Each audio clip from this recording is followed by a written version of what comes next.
It's so special to be with you here. I'm very touched by Robert's kind words, and since the last 2 days, I feel I'm bonded with so many of you and some familiar names, and I feel a great energy and vibrations in this conference, and the conference themes running on foundational, transformational, inspirational, and it's so gratifying to learn and listen to Richard Chatterley, who has also visited Jordan, and to Jesse Salisbury, who attended the Aswan Symposium. It is so important to encourage. We need to encourage more of this international exchanges. And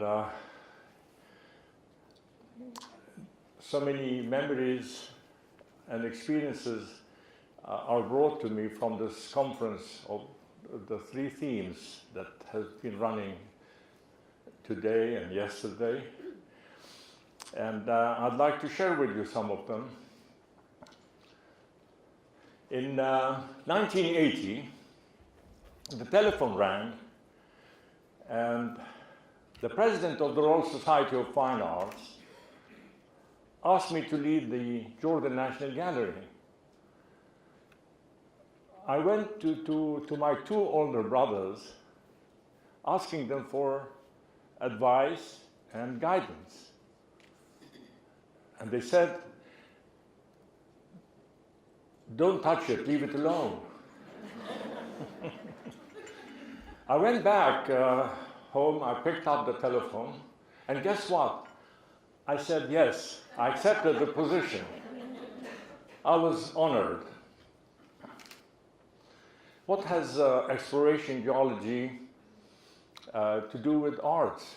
What was my private gallery in Jordan, which I established in 78, 79.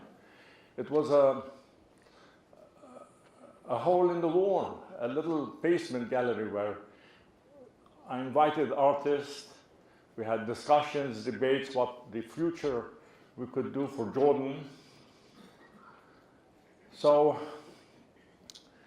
I decided on this new career.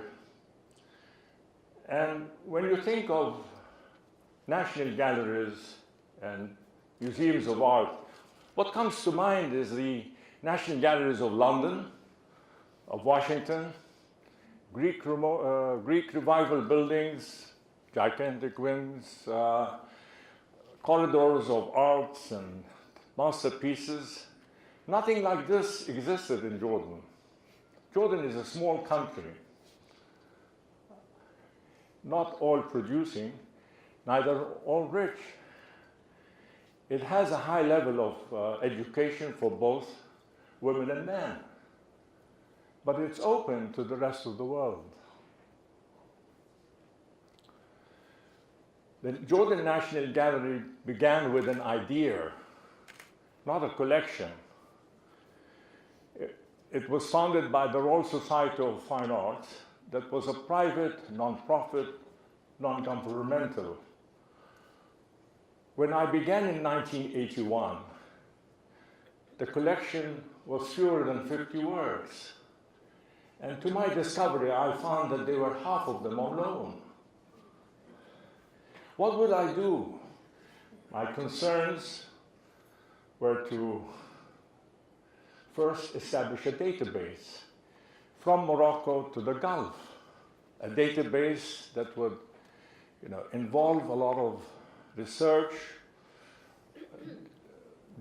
doing recordings of the artists where they were living in the Arab world, what medium, what age, gender, if they were still living in their own country or they have left abroad to Europe. It was a very tedious, slow, frustrating, but at the end it was rewarding. It was a guideline for us to move forward with our acquisitions and international exhibitions. We did not have the luxury of the computer or the Microsoft or Twitter or WhatsApp or What's Down or, you know, it was simply an index card with a pencil. We were recording, we were reaching out, contacting cultural centers, embassies. It was an enormous challenge to establish that. And of course, we were very careful to keep our artists in Jordan well documented and well respected in this institution. The Jordan National Gallery did not inherit a collection, so we needed to acquire works piecemeal. We needed to reach out. And the first concern was acquisitions to increase our collections at the National Gallery. And how do you go about it? And other concerns are the international exhibitions and local exhibitions. So to acquire works, there were many benefactors. The Board of Trustees were very active. They were collectors themselves. And the inception that founded the National Gallery came from a group of individuals, collectors as well as artists. And the catalyst who turned this idea into reality was the president, Princess Wajdan, who was an established artist herself, with this remarkable ambition to collect, document, and exhibit artists from all the Arab world. It was an ambitious challenge. And as years went by, we had a demand and the request to have so many exhibitions coming from abroad, international exhibitions. People were excited. There was a time when they saw this National Gallery where other nations wanted to associate themselves with us. And the collections came from Europe, from the United States, from the Harvard Semitic Museum, from the Georges Pompidou, 20 years of French art, from Tunis, contemporary art from Tunis, contemporary art from Iraq, contemporary art from Egypt, from Senegal. And for the first time, we had a whole collection of the British Council in London, including Henry Moore, Barbara Hepworth, Kenneth Armitage, for the first time. Not to mention the contemporary art from Turkey, which for the first time, the Turkish government allowed it to come to Jordan to commemorate the centenary of the birth of Ataturk. It was a great success.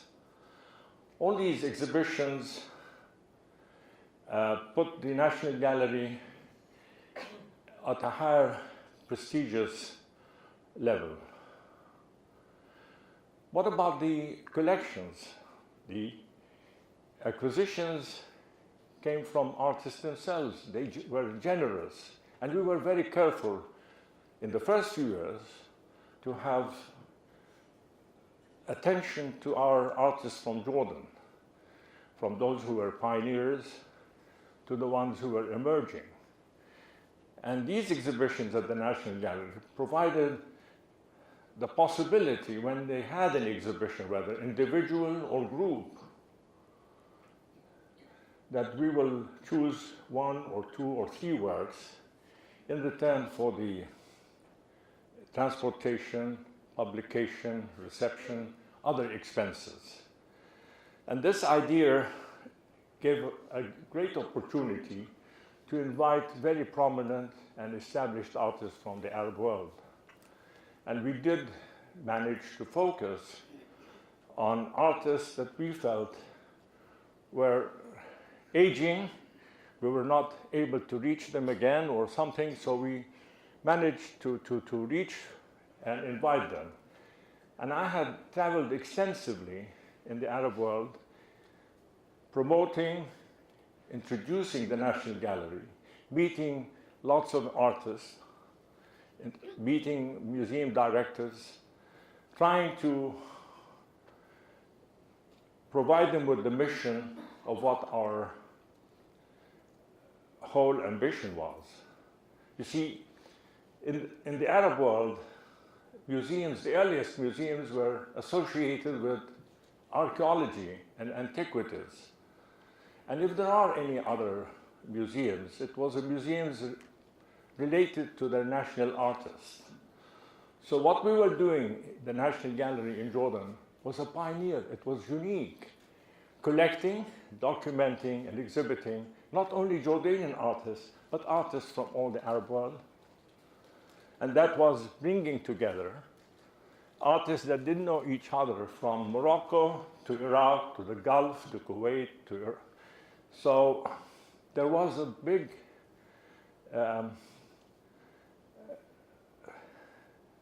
collaboration that the artists themselves felt for the first time they were being recognized. Many artists in the Arab world were looking west to be recognized by the Western countries, Western capitals. There wasn't that kind of collaboration. They were resisting. To bring them together and invite them was something that they felt respected and recognized. On my many trips in the Arab world, I focused on some very prominent artists, and among them, when I went to Egypt, I targeted Hamid Nada, a very prominent Egyptian artist. And I made the effort to meet with him, which he gladly accepted. I went to his house, and he was very warm, very cordial, and we sat down and I introduced the whole mission of the National Gallery and what we were doing. He was so pleased and happy what we were doing for the Arab artists. And he said, Dr. Bisharat, they always give you that title. This is amazing what you're doing. He congratulated the president, the board of the Royal Society of Fine Arts. And he said, Dr. Bisharat, I would like to donate 2 of my works to the National Gallery. This is a noble cause. I was absolutely blown away. But he said, I have an exhibition in downtown Cairo. I will call the gallery owner and have him prepare the 2 works so that you can take them back to Jordan. We said goodbyes. I thanked him, and I went down to Cairo. Cairo is so congested, and the traffic is enormous. I mean, a trip over half an hour took me 2 hours. I finally got there. The gallery owner was not so sympathetic. He was fierce. He did not want me to take the works. He said, the exhibition is on, and we need to sell them. I said, Dr. Nada insisted that I take them with me. I was so adamant that if I did not leave with the 2 works, they would never in my lifetime arrive to Jordan. So finally, between calling the artist and back and forth, the owner accepted, and they have them packed. I went out and was looking for a taxi van. I couldn't find anything. I saw a horse carriage. There are plenty, and the owner said, yes, I will take you anywhere. We got the 2 works, put them on the carriage, and there we galloped off in excitement. I couldn't believe this is extraordinary way of acquiring works for a national gallery. It's not a prescription for you to follow. The collection at the National Gallery grew beyond anybody's expectations. And we were also requested to take our collection to exhibit it abroad. And among our exhibits we arranged, we took our collection to Turkey, first to Istanbul, and then later to Ankara. We later were preparing a big exhibition at the Palais Luxembourg in Paris, which was a great success. And finally, for the 10 years anniversary of the Royal Society of Fine Arts, we prepared a major exhibition with 200 works by 200 artists to be exhibited at the Barbican under the Duke of Kent, Her Royal Highness, Princess Sarwat, the Mayor of London, and a major exhibition publication came up. This was a major, major success for the National Gallery, for the Royal Society of Fine Arts, and we set the reputation. What about my staff? My staff was very dedicated, devoted. They acquired their training within the museum on a daily basis. We were all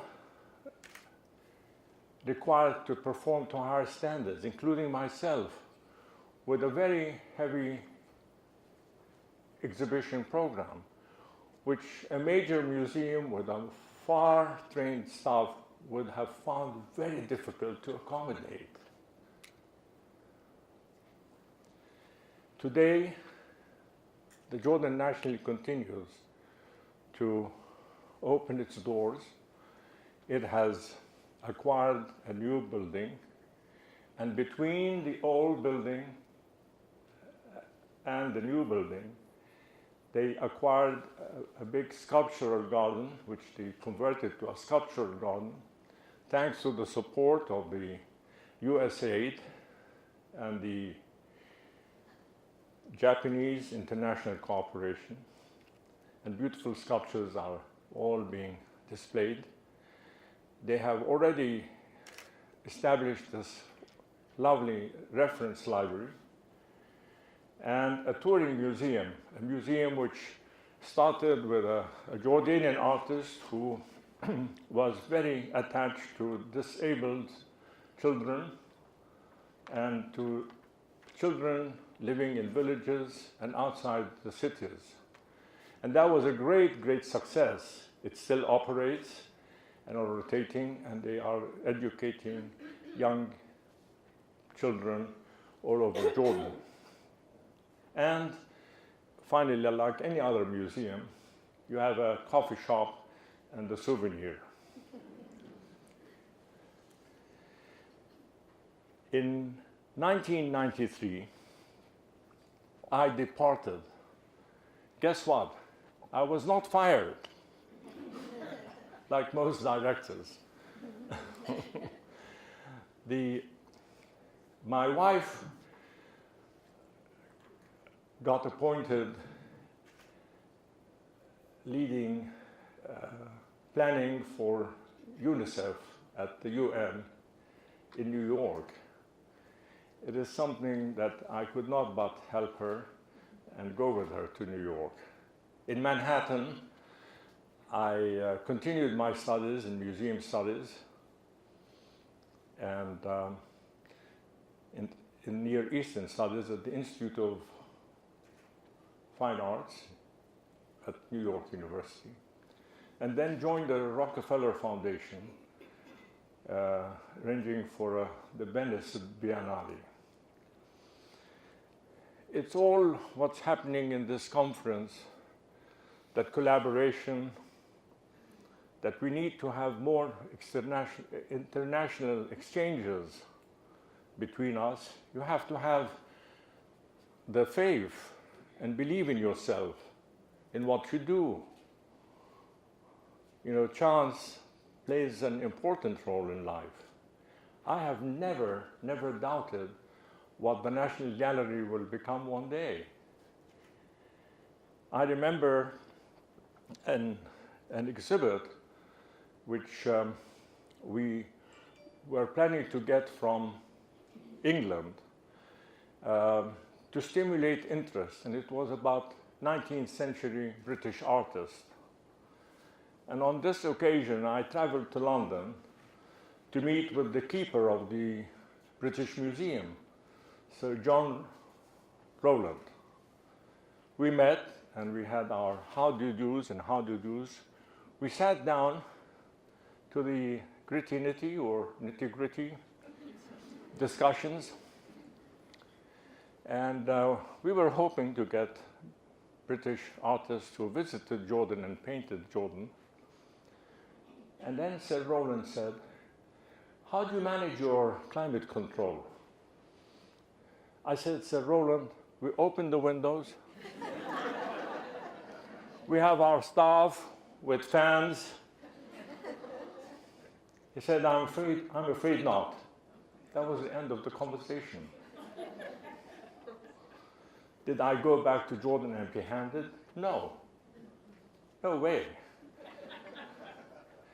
I contacted the Victoria and Albert and met with some important curators there, and they came with splendid ideas. Let's find out what the Sir Rodney Seawright's collection in our collection would mean to Jordan. They were so happy to have this collaboration between Jordan and Britain that they were willing to forego our climate control and its limitation and to join forces and have this exhibit in Jordan. You cannot imagine the interest, the stimulation, the audiences that came to see how British artists painted Jordan. That was invaluable. So, in thinking and looking back and reflecting, you have to take a risk in your life, and you have to believe in what you do. When I first met Sir John Rowland, the keeper, I thought my museum was as good as his. And I would like to say that museums are the trophies of peace. Thank you.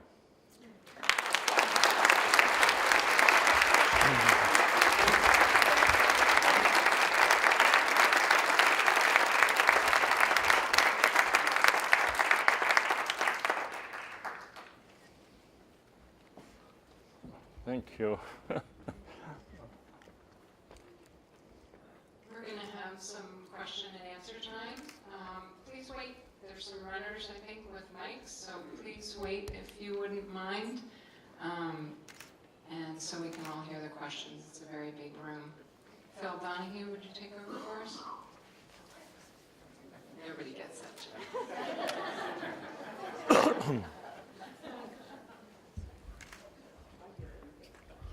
Questions?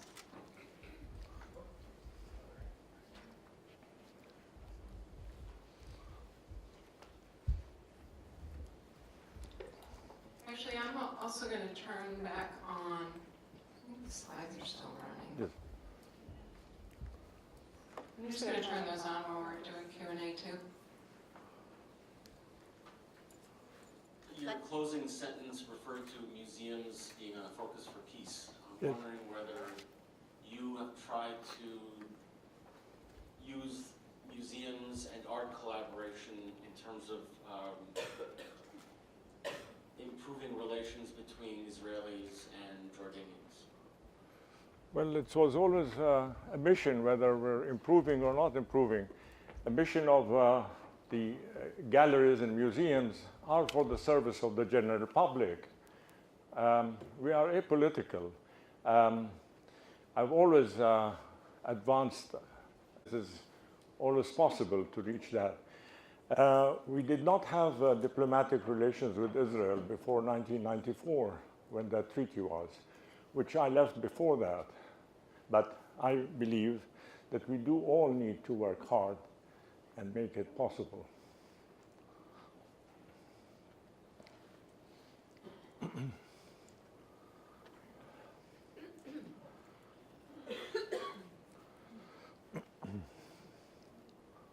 wanted to ask what your next project is, now that you're over this. The next project, Yes. What's next? I'm here.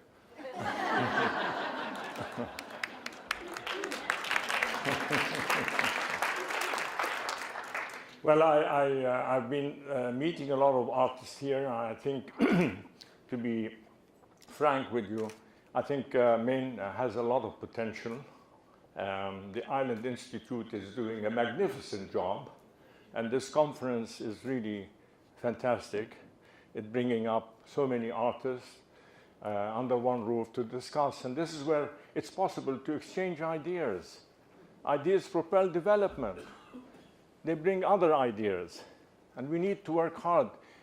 Maine has potential to move forward, but we need to move, we have to work harder in achieving it. I hope to, what my next project would be is to get, as Robert Snyder said, we need to get the communities, the island communities, to work together through art now, to have a better database, bring those artists who are very not willing to promote themselves, to patronize them, to bring them out of the woods and have their works exhibited.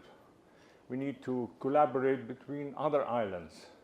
That is my one mission I would like to see, is to have a database of all the island communities in Maine, where they would meet and discuss and exchange, and perhaps something new will come out of this. This is a project that perhaps might be realized. But it's so nice to be with all of you.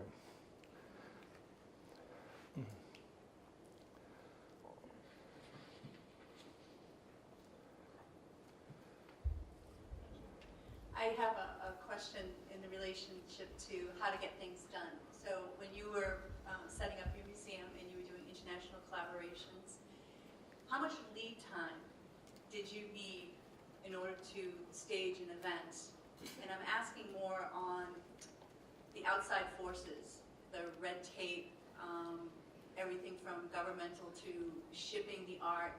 So when you started to talk about collaborating with other countries, other museums, how much lead time did you need to set things up? I share your concern, and it's very important. It is one of my handicaps. We had to accommodate the Royal Society's programs of cultural exchanges. During the 12 years I've been as director, I will not exaggerate, I had maybe done over 60 international exhibitions in Jordan and 6 major ones outside. So we were running almost every month or 2 months on an exhibition. This is something that I found very difficult and challenging for myself and for myself. We didn't have the luxury of getting one exhibit and leaving it for 6 months or 1 year as we do in Europe or in America. It was ongoing, 1 month at a time. And that was something that we did. And it does take time because the international exhibition were already staged and prepared to come to Jordan. So they must have done that over a year or 2 years. As far as the exhibition at the Palais Luxembourg, we had 2 years of planning for it. The Barbican also took 2 years to prepare. The other exhibitions were less of sort of a 6 months or a few months earlier. We just got the works, packed them, got a catalog going, and that was possible. But this was one of the big challenges, having these exhibitions coming very quickly, one after the other. And perhaps it was an advantage because many foreign embassies saw the opportunity of associating culture with the National Gallery. We, in return, got a lot of benefits from these exhibits. First, from the curatorial staff that came with these exhibits from abroad, where my staff would be exposed to how to hang the paintings, how to use the space. And one instance was the 9 artists from Canada. For the first time, we had an installation works of 9 Canadian artists. So the whole space was completely changed. You had to walk around installments. It wasn't hanging on walls. We were also trying to train how we will get the public to engage with this kind of presentation.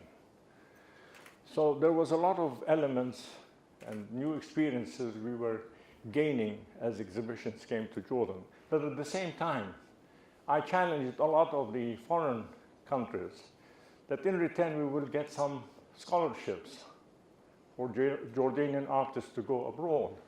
And we did succeed. We sent quite a few to Italy, some to Paris, some to Turkey, and to learn about workshops, learn about art. Some were getting trained to be art critics and so forth, and then museum educational programs. So there were 2 benefit sides, but it was a challenge. I hope I answered your question.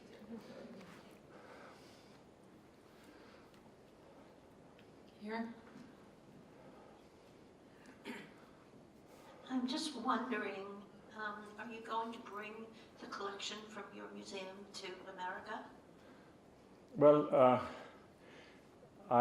if you asked that question in 1982, I was prepared.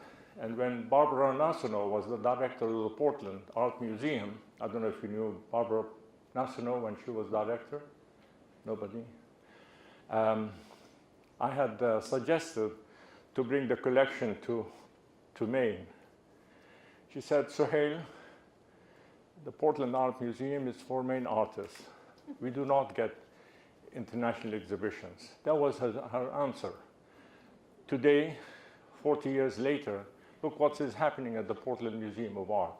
I'm not suggesting or that it was a wrong idea, but museums evolve with ages and different boards and different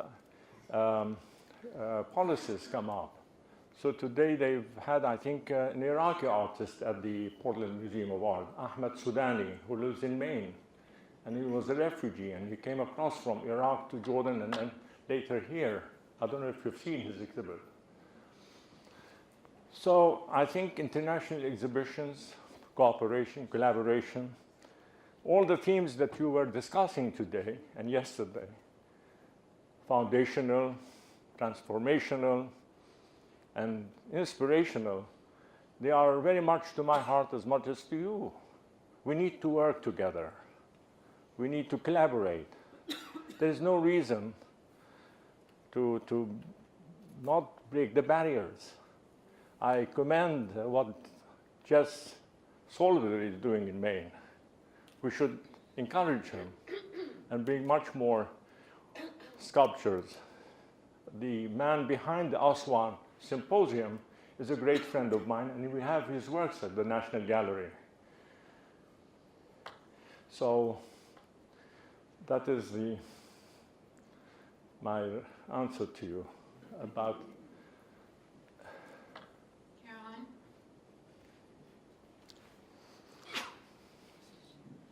Hi, Suhail. So I wondered, you touched briefly on the controversy that you were, was it a controversial undertaking? And if it was, what were those like around the origins of the exhibit? Controversial? I thought maybe you had said that. What were some of the biggest difficulties having this National Gallery? The difficulties was I would have liked to have fewer exhibitions, for the exhibit to stay for 6 months at a time or 1 year, but that wasn't possible. It was a very rush turnover all the time.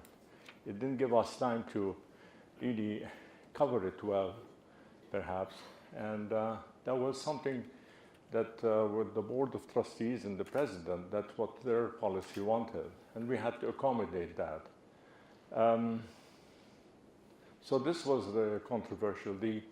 As far as selecting exhibitions or getting artists to Jordan, we didn't find any issues. Of course, I traveled a lot. We did reach out to artists, and some of them very prominent, asking them to participate in what we were doing in Jordan. Some of them refused. They said, when we do have the funds, come back and buy our work. That was one of the handicaps.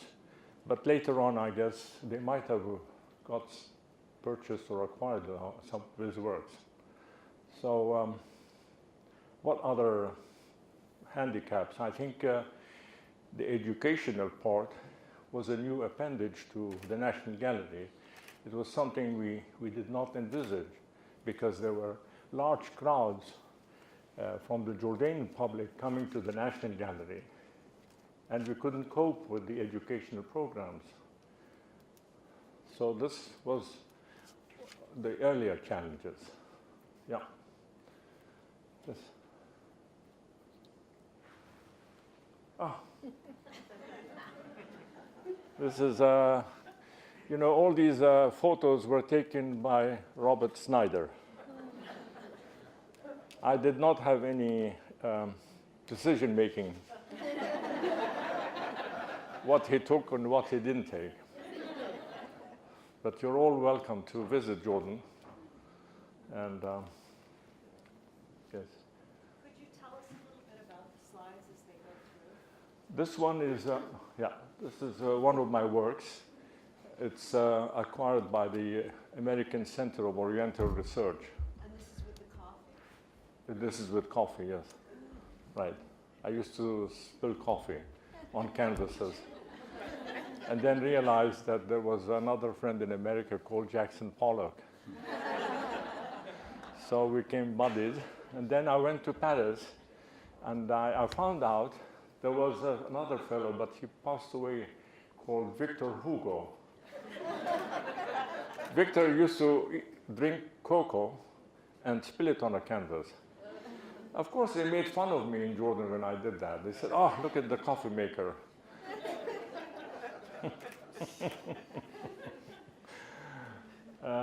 Yes, this is to really approach Petra. It's unlike any other ancient site. You need to walk it in order to discover it. It's not like the pyramids or other ancient sites. You have to really discover it by going through this narrow gorge. This is the artist I was telling you about, Hamid Nada. It is hanging, it's an icon. There are many masters of Arab artists hanging in the National Gallery today. It's a wonderful pleasure to see them all rubbing shoulders together, from Iraq to Morocco to Tunis to Libya to Turkey to the Gulf, Kuwait, and now from developing countries. It's just so exciting. Artists wanted to have this interaction. They wanted to know each other. This is by a famous Libyan calligraphy. Yes, yes, Robert.